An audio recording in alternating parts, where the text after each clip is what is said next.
The air is thin and we have to rest several times on the short hike from camp. To our left, snow-covered mountains disappear into clouds that seem almost close enough to touch. On the plain in front of us, we can just make out a herd of graceful animals. This is why we're here, to observe Tibetan antelopes. Tibetan antelopes live in the plains of Tibet, Xinjiang, and Qinghai. Watching them move slowly across the green grass, I'm struck by their beauty. I'm also reminded of the danger they are in. They are being hunted, illegally, for their valuable fur. My guide is Zashi, a villager from Chang'an.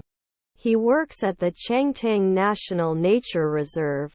The reserve is a shelter for the animals and plants of northwestern Tibet. To Zashi, the land is sacred and protecting the wildlife is a way of life. We're not trying to save the animals, he says.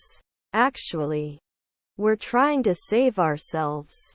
The 1980s and 1990s were bad times for the Tibetan antelope. The population dropped by more than 50%.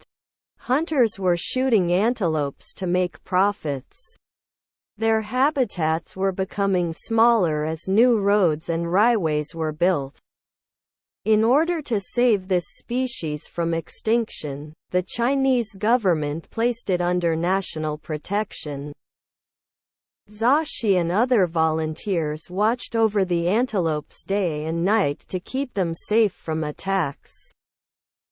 Bridges and gates were added to let the antelopes move easily and keep them safe from cars and trains. The measures were effective. The antelope population has recovered, and in June 2015, the Tibetan antelope was removed from the endangered species list. The government, however, does not intend to stop the protection programs. Since the threats to the Tibetan antelope have not yet disappeared,